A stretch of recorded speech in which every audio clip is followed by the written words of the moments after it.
Hey, it's Jared with Gear and Light. Today we're going to take a look at the Sony RX100 VII. This is a camera that I've had for 2.5 years since it came out, and the reason that I'm talking about it now is just because I've had the camera for a long time. Sony hasn't released a new version yet, and we're not sure if and when they will. But this camera is fantastic and it has a lot of utility, and I wanted to talk about how I use the camera, how it's held up, some of the things that may make you consider a different version, and just to talk about my little rig here, because this looks a lot different than what most people would think an RX100 typically would look. This looks like a tiny video rig, and that is pretty much what I use it for. Now, these days I'm, moving around a lot. I'm traveling a little bit, less these days because of COVID and all that stuff, but I need something compact that I can take with me, that I know I can capture fantastic photos with, and I know I can capture some video, some B-roll and stuff like that as needed. I don't necessarily want to carry around a big camera with me all the time, and so a small camera like this that has really impressive specs and just amazing capture capabilities is a huge benefit to me. So let's talk about the camera a little bit. We'll talk a little bit about the specs and some of the things that I had to add to this camera and change in order to make it work and operate the way that I want it to. So as you can see, it does have a cage on the camera and a grip. One of the things I've always put on my RX100s, and I've had every version of the RX100, I think, since the RX100 Mark II. And I love these cameras just because of how compact they are and how amazing they are for their size. But I always need a grip because they're kind of a challenge to hold on to.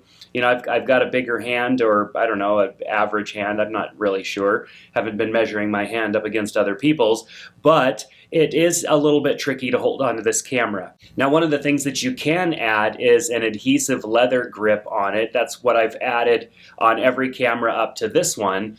But when they added the microphone jack to this camera, that's when I really decided, you know what, I can make this more of a pocketable mobile video camera now. Because it's got the audio jack, I added a Rode mic on top, and sometimes, depending on what I'm looking to capture, I will either use this microphone or I will use a slightly larger microphone, a small video mic that has a little bit more going on than this. And what's really nice about that is I can get great quality audio. Before that, it just had the internal speakers that you can see right here on the top, and those pick up a lot of wind noise. They do okay if you're really close to the camera and your audio source is, but it just wasn't really that usable of audio unless you were doing something like a vlog and people maybe didn't expect top-notch quality audio. But with this microphone on here plugged right into the jack, I get really good quality audio. Let's take a listen. This is an audio test of the audio quality from the RX100 Mark VII coming through the Rode Video Micro. So I'm going to remove the mic really quick just so you can get a better look at the cage. There's actually three pieces, I guess, that are added to the cage here. Besides the cage itself that goes all the way around the camera, giving it a lot of mounting points, we still have access to the door on the bottom, where the battery and the SD card go. On the side here, we have lots of mounts. We have a wooden grip that gives us a lot more to hold on to with this camera. And you can see we have a cold shoe attachment here that I have set up in a way where it doesn't protrude out the side of the camera. There are some mounting holes right here as well, so if you wanted the microphone to come out a little bit further, you definitely could, and that would free up this area here for something like a small handle or a different accessory on top of the camera. It also has like a rosette mount on this side if you wanted to add another handle and really get carried away. There's definitely lots of expandability with this particular cage. So that's what I have on there. I also have the Peak Design little attachments here. I have these because sometimes I will use the camera strap. They're thin, I can't remember the name of it, but they're thin camera strap that's really nice and can attach here. And also I will sometimes use the leash going around my wrist, so that way I have another point of contact, I guess you could say, or like a safety catch for this camera because it is small and I'm often afraid that I may drop it or something like that. So with this cage on it, we still can access the pop-up EVF right here. Pops up, no problem at all. Definitely can get to that. And also we can still utilize the flash to an extent. It does block it with this cold shoe in the way. If I didn't have this cold shoe mounted in the center and had it mounted on the outside, the flash would be fine. But if you've watched any of my videos on the RX100, I talk about how I don't really utilize the flash, but I sometimes will kind of point the flash up at the ceiling and bounce the light off of something in order to get a better lighting, because the flash pointing straight at your subject just produces really bad lighting. I mean, it's better than nothing, but it's also not the greatest flash to use for flash photography.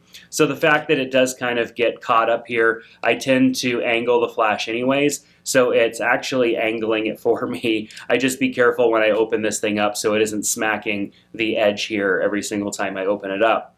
So of course with this added here, it does make it a little bit more challenging to get to the shutter button. As you can see, like I said, you can mount this up here, which would get it out of the way, this cold shoe. It would bring it out to the side, which I think makes, it doesn't make sense for me because it makes the camera body larger. And now I have this kind of appendage hanging off of the camera, and I'm just not a fan of that. So overall, I love the cage on this camera because it gives me a lot more to hold on to, and I feel much more secure about the camera. And I also feel like the camera is much more protected. You're probably wondering about this lens on the front. This is not a lens, this is really just a filter adapter. And what's cool about it is removable. You do have to be kind of careful when removing it because it does adhere to the face of your camera lens, I guess you could say, or the face of your camera.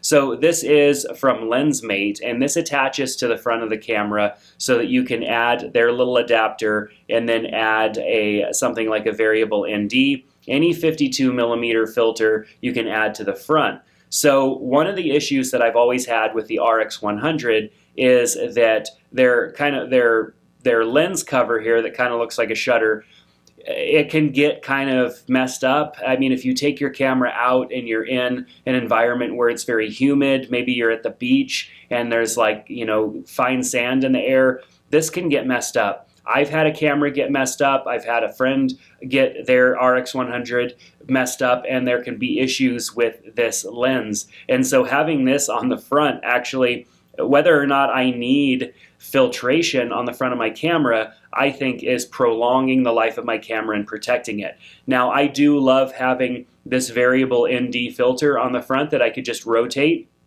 I can go from pretty much full open and add a few stops of ND. And what's nice about that is that I now have better control over my lighting when I am shooting video. Now, this camera doesn't have an internal ND like previous versions of the RX100. That was one of my favorite things about the RX100, is that it had, I guess, kind of an electronic ND, and that allowed me to shoot at a shutter speed that I wanted to shoot at, something closer to like 1/60th or whatnot, instead of having to go all the way up into 1/200, 1/400th of a second just to get a decent exposure. Because obviously I didn't want to shoot all of my video at like f10 or f12 or something like that. I wanted to have a wider aperture to get that look that I was going for, and I just could not do that without ND. So adding on this ND filter from LensMate definitely, well, the ND filter is from Hoya, the adapter is from LensMate. It gave me the ability to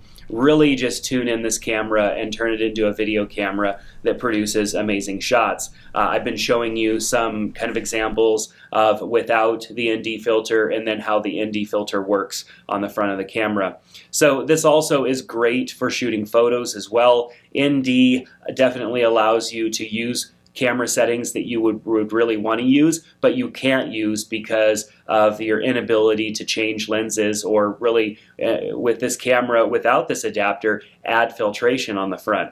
So for example, if I was out in a bright situation and I wanted to shoot with a shallow depth of field, maybe at like f3 something, 3.6, f2.8, something like that, I might not be able to pull that off because that's going to let a lot of light into the camera. I can go as low as ISO 100, but then I have to increase my shutter speed, and that might not necessarily be something that I want to do, and definitely something that I don't want to do with video. So the variable ND definitely helps out a lot. I've got links to all of this stuff down in the description below for you in case you are thinking about building out your RX100 a little bit.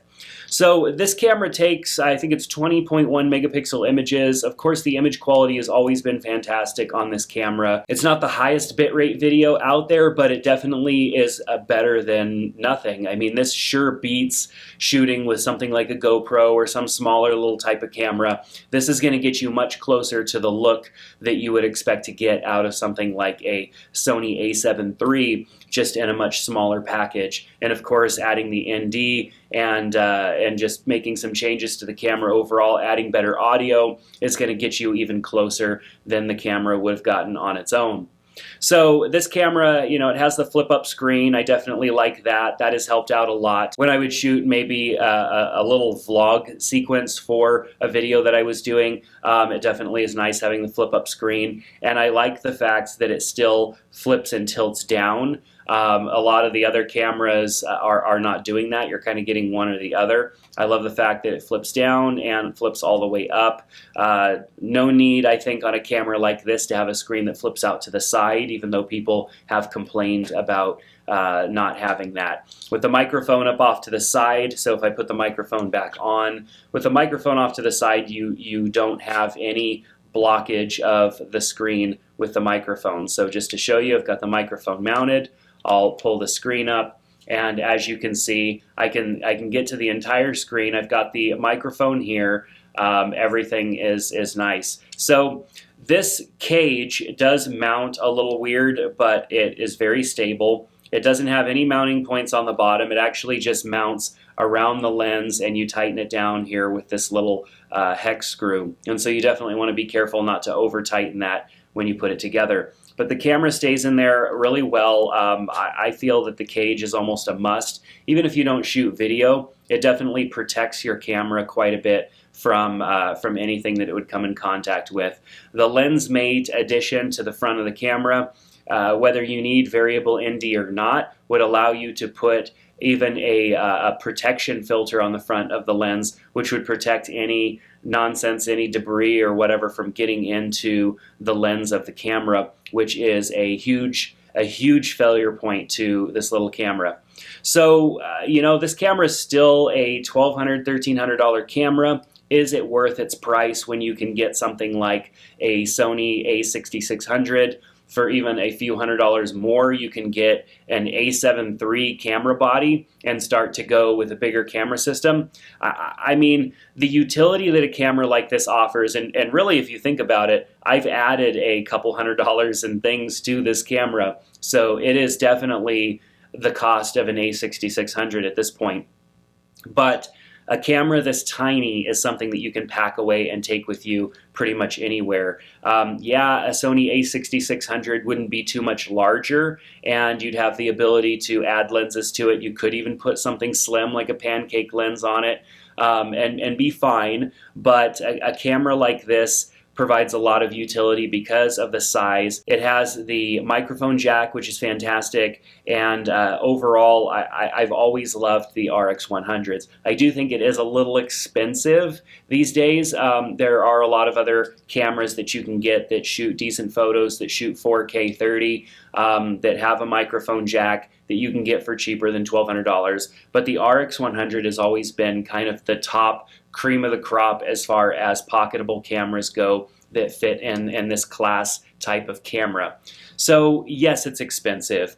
If I had $1,200, $1,300 to spend and I wanted the most bang for my buck, I probably would go with something like an a6400 and get a decent lens for it. That would probably be where I would go. But if you're wanting something compact, tiny like this, you really can't beat the RX100 Mark VII at this point with its 4K, with its 20.1 megapixels, beautiful images, and expandability, as you can see here. So if you have any questions or anything you want to ask about this camera or my experiences with it, definitely ask down in the comment section below. You can also join our Discord server where we talk photography, technology, and other things. I've got a link to that down in the description.